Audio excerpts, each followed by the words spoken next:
Share and dividend. Actually ICSE में class 10 में share and dividend पढ़ना है।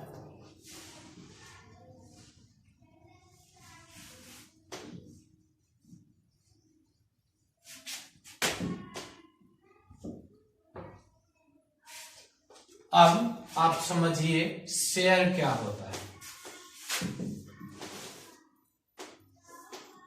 और डिविडेंड क्या होता है।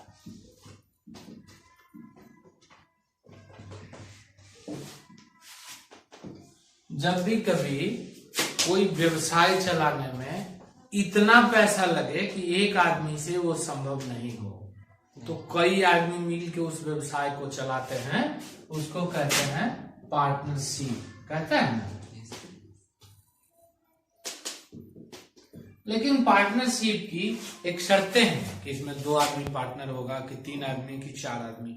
नंबर ऑफ मेन निश्चित होता है, प्लस कौन पार्टनर होगा और किसका पार्टनर होगा, इसमें पार्टनर एक दूसरे को अच्छी तरह जाने तभी आदमी पार्टनरशिप करता है। नहीं तो बेईमान होगा कि ईमानदार होगा कि उसका रिलेशन उसके साथ कैसा होगा, इन सब चीजों को जानकर ही पार्टनरशिप किया जाता है। मेरा इरादा किसी दूसरे के साथ पार्टनरशिप करने का अगर नहीं हो, तब हम अपने व्यवसाय के लिए, अपने बिजनेस के लिए कैपिटल कहां से लाएंगे। तो उसके लिए कैपिटल को छोटे छोटे हिस्से में बांट देंगे। मान लीजिए कि हमारे व्यवसाय को चालू करने के लिए सपोज करिए 10 करोड़ या 10 मिलियन इस तरह से पैसा लगेगा। एक चीज को मान लेते हैं कि हमको X मिलियन जो है वो लगेगा अपने व्यवसाय को, अपने बिजनेस को शुरू करने के लिए। तो इसको छोटे छोटे हिस्से में बांट देते हैं। फर्ज कीजिए कि X रुपया जो आपका बिजनेस में लगेगा उसको 10,000 हिस्से में बांट दिए। अब इस X का अगर वैल्यू में मान ले रहे 10 मिलियन,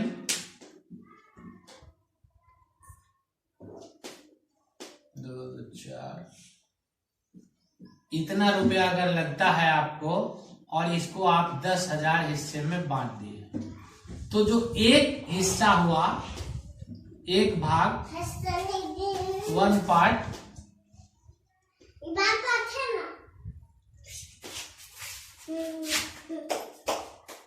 वन पार्ट जो हुआ इसका वो 1,000 रुपए के आसपास आया। ये हुआ इस एक पार्ट का वैल्यू।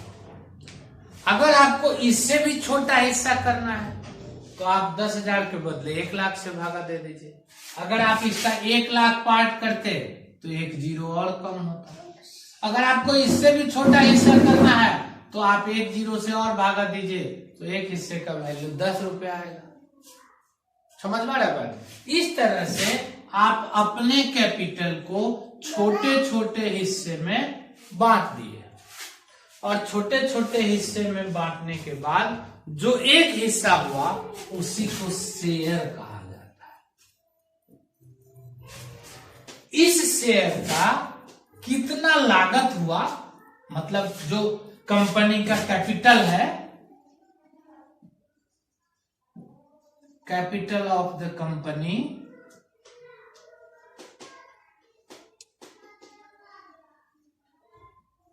बटे नंबर ऑफ शेयर्स, ये शेयर का वैल्यू होगा, प्राइस ऑफ 1 शेयर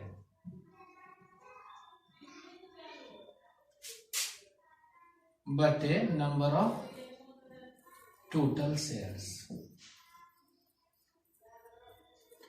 अब इसमें क्या होता है कि हम अपने शेयर को बाजार में बेचते हैं। लोग हमारे बिजनेस के बारे में पढ़ते हैं, जानते हैं, समझते हैं, तभी हमारे शेयर को खरीदते हैं। और जितने लोग उस शेयर को जितना चाहें उतना खरीद सकते हैं। बाजार में कितना अवेलेबल, सपोज करिए हमारा 1 लाख शेयर है, तो 1 लाख से ज्यादा तो कोई नहीं खरीद सकता। टोटल जो सेल होगा शेयर वो 1 लाख ही होगा। उस 1 लाख में से कुछ हिस्सा हम अपने पास भी रखेंगे ना। तो हमारी जो कैपिटल, हमारी जो पूंजी होगी, जो हमारा कैपिटल होगा, वह भी इसी शेयर के फॉर्म में ही होगा। हमारे पास जितना पैसा होगा हम उतना शेयर खरीद लेंगे, अपने पास रख लेंगे। अब एक कंपनी का नाम मैं आपको बताऊं, SBI, state bank of India. यह भी एक कंपनी है, बैंक है, जो हम लोग जानते हैं कि सरकार चलाती है। दरअसल सरकार इसको नहीं चलाती, इसका लगभग 47% हिस्सा, 47% शेयर जो है ये पब्लिक के पास है। बाजार में लोग इसको खरीद के रखे हैं, और अप्रोक्सीमेट 53% शेयर जो है ये गवर्नमेंट के पास है, ये सरकार के पास है। चूंकि मेजॉरिटी शेयर होल्डर गवर्नमेंट के पास है, इसलिए डिसीजन मेकिंग जो कैपेसिटी है वो गवर्नमेंट के पास है। यही कारण है कि हम इसको सरकारी बैंक कह लेते हैं। दरअसल ये पब्लिक सेक्टर बैंक है, इसको पब्लिक सेक्टर बैंक कहा जाता है। सरकारी विभाग वह हुआ जिसकी सारी हिस्सेदारी सरकार के पास हो। इसमें जो भी निर्णय लिया जाता है, इसमें ये जो 47% शेयर अलग अलग लोगों के पास है, उसकी वोटिंग होती है। किसी भी डिसीजन को लेने के लिए उसका निर्णय लिया जाता है, और उसी निर्णय के आधार पर उसमें फैसले लिए जाते हैं। सरकार अपने मन से सब कुछ नहीं कर सकती।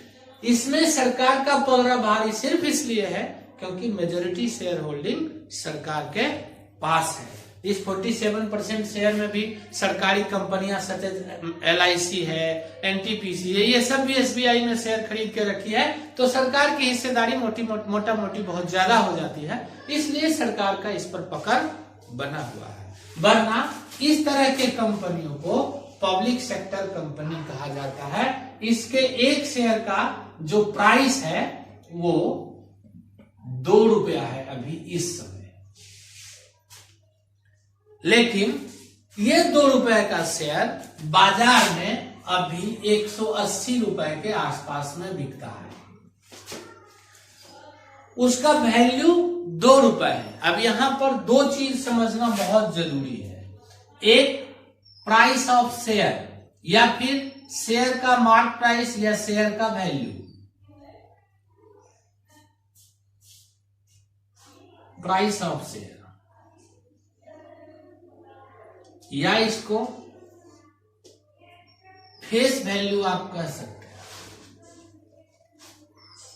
फेस वैल्यू ऑफ शेयर, एक शेयर का वैल्यू कितना है। एक शेयर का वैल्यू ये ऐसे ही निकलता है इसी तरह से, और वो उस पे पहले से लिखा रहता है। पहले शेयर कागज के फॉर्मेट में आता था, अब इलेक्ट्रॉनिक फॉर्म में आता है। तो उस पे हालांकि ये जानकारी दी हुई रहती है कि एक शेयर कितने का है, लेकिन वह शेयर बाजार में कितने में बिक रहा है उसको मार्केट प्राइस कहा जाता है। मार्केट प्राइस और फेस वैल्यू में जनरली कोई मिलाप नहीं होता, कोई मेल नहीं होता। अगर कोई कंपनी अच्छा काम कर रही है, उसका बिजनेस बढ़िया चल रहा है, तो हर आदमी उस बिजनेस में पैसा लगाना चाहता है, तो हर आदमी उसके शेयर को खरीदना चाहता है। और चूंकि शेयर पहले फिक्स है, ऐसा नहीं है कि आज हम 1000 शेयर से अपना बिजनेस शुरू किए और कल उसी 1000 को 20,000 में बदल लेंगे, ऐसा नहीं होता। उसके लिए बहुत सारे अप्रूवल्स की आवश्यकता पड़ती है। तो वो 1000 का 1000 फिक्स है। अगर हमारी कंपनी अच्छा काम करती है तो हमारे शेयर का डिमांड बाजार में बढ़ जाएगा। तो अब जिसके पास 2 रुपए का शेयर है वो 180 रुपए में, अभी जैसे 2 रुपए का शेयर 180 रुपए में बिकता है और लोग 180 रुपए में खरीद रहे हैं। यह भाव बाजार का रोज बदलता है, प्रतिदिन। ये एक भी दिन ऐसा नहीं है कि स्थिर रहता है, बल्कि ये आप कहें तो प्रति सेकंड बदल सकता है, क्योंकि बाजार में कौन खरीदने वाला है और कौन बेचने वाला है उसके लिए एक प्लेटफॉर्म होता है। इस प्लेटफॉर्म को ब्रोकिंग फॉर्म कहा जाता है। ब्रोकिंग प्लेटफॉर्म हमारे भारत में एनएसई है, एनएसईएल वो देती है। इस बारे में ज्यादा जानकारी अभी नहीं लेना है। अभी आपको लेना है, जैसे हम लोग बाजार से गेहूं चावल खरीदते हैं ना, जिस दुकानदार से हम गेहूं चावल खरीदते हैं वह दुकानदार गेहूं चावल बनाया नहीं है, बनाया है नहीं, वो अभी कहीं और से खरीद के ला रहा है, और जिससे वो खरीद के ला रहा है वह भी कहीं और से खरीदा होता है, क्योंकि बनाता तो इसको मूल रूप से किसान है जो गांव में है, शहरों में तो है नहीं। तो वह किसानों से जो खरीदने वाला है वह कोई और होता है। उसी तरह से शेयर वगैरह भी जो है कंपनियां एक बार नेशनल स्टॉक एक्सचेंज पर शेयर को लिस्ट कर देती है, और उसके बाद नेशनल स्टॉक एक्सचेंज उसको बेचता या खरीदता रहता है। समझ रहे हैं बात, अवेलेबिलिटी के हिसाब से। तो एक तरह से दुकानदार से ही लोग खरीदता और बेचता है। तो शेयर को खरीदने और बेचने में, परचेज भी आप करेंगे तब भी आपको दलाली देनी पड़ेगी, नोन एज ब्रोकरेज या कमीशन, इसको कहा जा सकता है, ब्रोकरेज को कमीशन। और अगर आप बेचते हैं, सेल करते हैं, तो यहां भी कमीशन आपको देना पड़ता है। सो हमेशा याद रखना है, जब भी आप परचेज करेंगे कोई भी शेयर, तो अगर उसमें कमीशन, बल तो 10 क्लास में ज्यादातर कमीशन का चक्कर नहीं होता है, लेकिन इससे ऊपर आप पढ़ेंगे तो कमीशन भी उसमें रहता है। तो अगर आप शेयर खरीद रहे हैं, मान लीजिए 100 रुपए का एक शेयर आप खरीदते हैं और 2% कमीशन है, तो आपको उस शेयर का 102 रुपया लगेगा। 100 रुपया तो शेयर का वैल्यू, जो मार्केट वैल्यू है, और 2% उसका कमीशन वह आपको देना होगा। और अगर हम बेच रहे हैं, अगर आप खरीद रहे हैं तो कोई बेचने वाला भी है, तो जो 100 रुपए में शेयर बेच रहा है उसको भी 2% कमीशन लगेगा और उसको 98 रुपया मिलेगा। मतलब यह ब्रोकरेज, यह कमीशन जो है वो परचेज प्राइस में जोड़ा जाता है। परचेज में कमीशन को जोड़ा जाता है, ये ध्यान रखना है। और अगर आप सेल कर रहे हैं तो सेल में कमीशन को माइनस किया जाता है। ये बात हमेशा याद रखनी होती है, ठीक है। अब आइए डिविडेंड, ये हो गया शेयर। शेयर होता कैसे है, क्या चीज है शेयर? तो शेयर जो है ये बिजनेस का अंश है, छोटा छोटा हिस्सा है। समझ रहे हैं बात? अब आइए दूसरे में, डिविडेंड में। डिविडेंड क्या होता है? डिविडेंड होता है कि कंपनियां जितना एक साल में प्रॉफिट कमाती है उसका कुछ हिस्सा तो वह अपने डेवलपमेंट के काम या जन कल्याणकारी काम के लिए खर्च करती है, लेकिन जो हिस्सा बचता है वह डिविडेंड के तौर पर डिक्लेयर कर देती है कि हम इतना लाभ प्रति शेयर बांट देंगे। तो जो टोटल डिविडेंड डिक्लेयर्ड होता है, डिक्लेयर्ड डिविडेंड,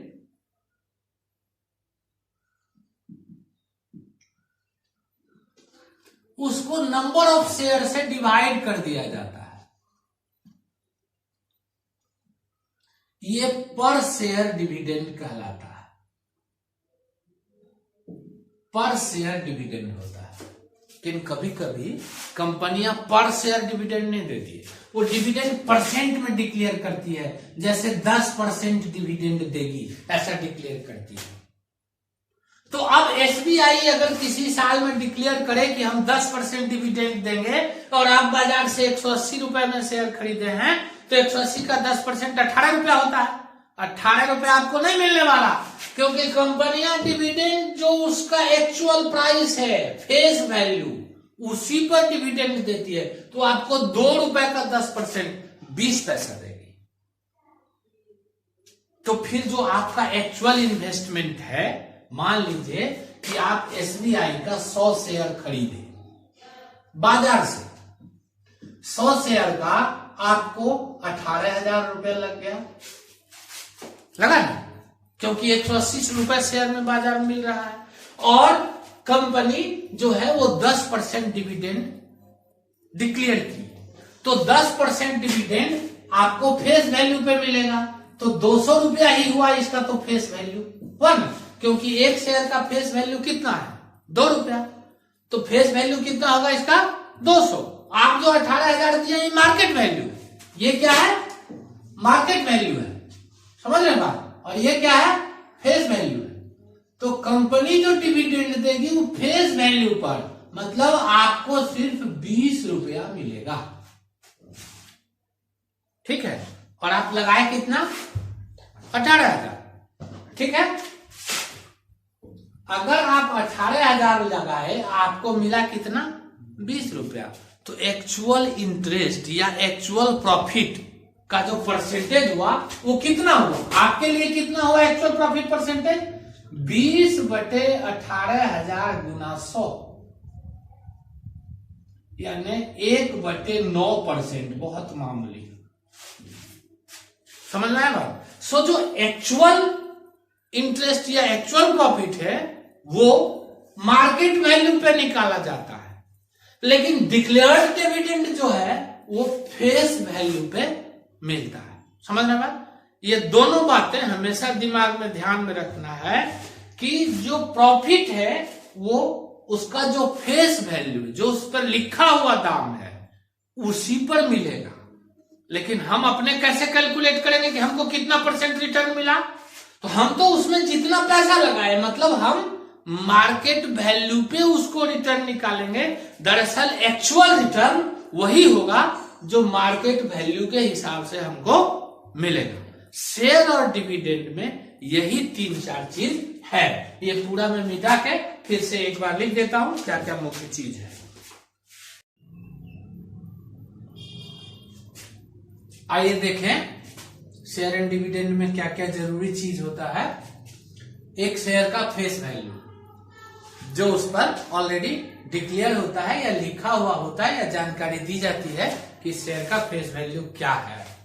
दूसरा मार्केट वैल्यू, मार्केट में जिस रेट में वह शेयर खरीदा या बेचा जा रहा है, जो कभी भी फेस वैल्यू से मिल जाए ऐसा जरूरी नहीं होता। ये हमेशा फेस वैल्यू अलग होता है और मार्केट वैल्यू जिस वैल्यू पे वह ट्रेड हो रहा है, जिस वैल्यू पे वह खरीदा और बेचा जा रहा है। अगर आपके क्वेश्चन में कमीशन का जिक्र है तो याद रखना है कि जब आप खरीद रहे हैं तो सीपी में कमीशन जोड़ के लगेगा, तो सीपी में आप कमीशन जोड़ दीजिए, और अगर आप बेच रहे हैं तो आपको कमीशन घटाना पड़ेगा, उसमें कमीशन माइनस करना पड़ेगा। ये 3 बात। अब आइए डिविडेंड। डिविडेंड फेस वैल्यू पे डिक्लेयर होता है, समझ रहे हैं बात है? ये हमेशा फेस वैल्यू पे ही कैलकुलेट करते हैं। अगर आपको डिविडेंड एज पर कंपनी के हिसाब से निकालना है तब। एक्चुअल रिटर्न जो है वो हमेशा मार्केट वैल्यू पर निकलता है, कितने में आप शेयर खरीदे एक्चुअल रिटर्न उस पर निकलता है। पहले आप डिविडेंड निकाल लीजिए और डिविडेंड को फिर आपका जो एक्चुअल कैपिटल उसमें लगा, जो एक्चुअल पूंजी लगा है, उसके हिसाब से परसेंटेज में उसको कन्वर्ट करिए तो वो हुआ एक्चुअल रिटर्न। अब आइए लॉस या गेन।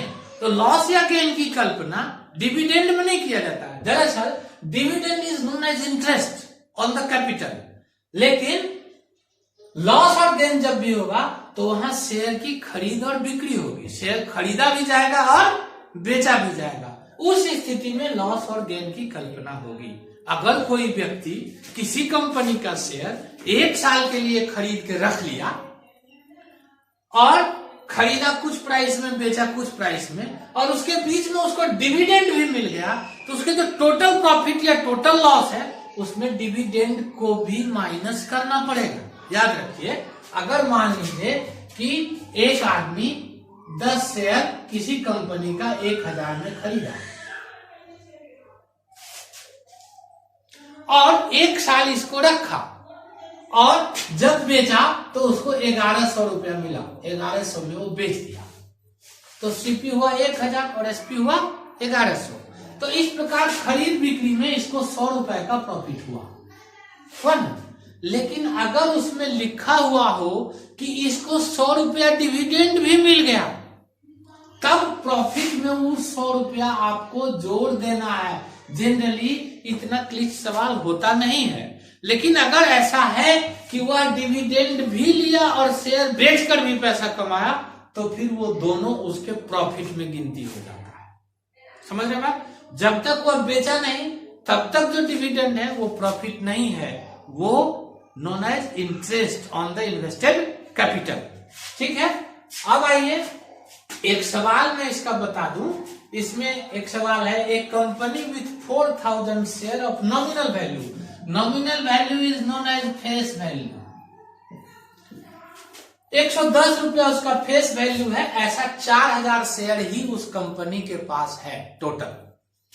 वो डिक्लेयर किया है एक एनुअल डिविडेंड 15%, तो निश्चित 110 रुपए पे 15% वो देगा। Total amount of dividend paid by the company, total share कितना है 4000। तो आप पहले पर शेयर डिविडेंड निकाल लीजिए। पर शेयर जो डिविडेंड आएगा वो कितना आएगा, 110 गुना 15/100, ये एक शेयर का डिविडेंड होगा। ठीक है, और इसको 4000 से गुना कर दीजिए, तो ये पर शेयर डिविडेंड नहीं होके क्या हो जाएगा, टोटल डिविडेंड। तो पहले पर शेयर डिविडेंड अगर निकाल लें तो ये हो जाएगा 16.5 रुपया। ठीक है, तो टोटल डिविडेंड कितना हुआ, एक नंबर का आंसर। टोटल डिविडेंड, कंपनी का शेयर कितना था, वो पूछ रहा है total amount dividend paid by company. Company कितना डिविडेंड पे करी, तो कंपनी का 4000 शेयर है, एक शेयर पे कंपनी 16.50 डिविडेंड दे रही है, तो 4000 शेयर पे कंपनी कितना डिविडेंड देगी, 4000 गुना 16.5, जो भी आएगा अप्रोक्सीमेट 66,000 रुपया आएगा। ये कैलकुलेट कर लीजिए, जो भी आएगा ये इसका डिविडेंड हो जाएगा। ठीक है, समझ में आएगा। अब कहता है the annual income of Shahrukh who hold 88 share in the company.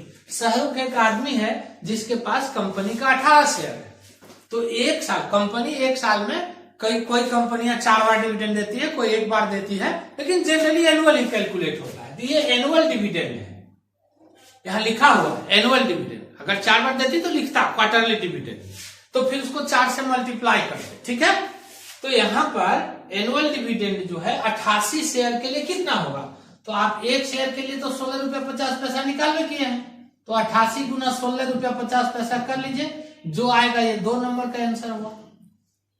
ठीक है, कोई दिक्कत। अब है कि ही रिसीव्ड ओनली 10%, ये जब उसको मिल गया 88 गुना 16.5, ये आपको हो जाएगा 16×8 128, मल्टीप्लाई करना पड़ेगा, कर लीजिए, ये करके लिख लीजिए, जो भी आता है हम सीधे बना देंगे। 128 गुना 16.50 रुपया करके जब उसको निकल गया तो पता चला कि यह एक उसका 10% ही है। इसका मतलब है कि वह 110 रुपए से ज्यादा में शेयर खरीदा है, तभी ना, क्योंकि कंपनी तो 15% दी है और उसको कैलकुलेट करके कितना आ रहा है 10%, तो 10% ही ये हो रहा है। इसका मतलब वह ज्यादा पैसे में शेयर खरीदा है। तो आपको निकालना है पेड फॉर ईच शेयर, एक शेयर कितने में खरीदा, तो टोटल कितना शेयर है 88 शेयर है। तो हम जो निकालेंगे 3 नंबर का आंसर वो लिखेंगे 88 गुना 16.50 अब बटे 88, तो एक शेयर का हो जाएगा 88 कट जाएगा। यह क्या है, पर शेयर बाजार वैल्यू है, कैसे, x प्लस ये x का 10% है, 10% ऑफ x। मान लिए कि x जो है वो बाजार वैल्यू है, तो 16.5 रुपया एक शेयर का 10% है। ठीक है, इसका मतलब क्या हो गया कि 10 गुना x बटे 100 बराबर 16.50 रुपया, ये कट गया। 165 रुपया में वो आदमी शेयर खरीदा था, पर शेयर 165 रुपया वैल्यू हुआ, ये उसका मार्केट प्राइस हुआ, जो जनरली इसके नॉमिनल वैल्यू फेस वैल्यू से अधिक या कम दोनों हो सकता है। अगर अधिक होता है तो हम कहते हैं ये प्रीमियम पर ट्रेड कर रहा है। अगर बाजार वैल्यू शेयर के एक्चुअल वैल्यू से फेस वैल्यू से ज्यादा हो, that is known as premium, और अगर कम हो, मान लीजिए 110 रुपया शेयर का वैल्यू है और वो 80 रुपए में ट्रेड कर रहा है, 80 रुपए में आप खरीद लिया है, तो that is known as discount. उसको कहते हैं डिस्काउंट में खरीदा गया। ठीक है, समझ में आता है बात? तो यही है, यही सवाल है, इसी तरह बनता है। केवल परसेंटेज का ही कैलकुलेशन इसमें होता है। आपके दिमाग में सिर्फ इतनी बातें होनी चाहिए। ठीक, फिर भी कुछ सवाल अगर नहीं आता है तो मेरे व्हाट्सएप नंबर पे सवाल भेज दीजिए, हम बना के भेज देंगे।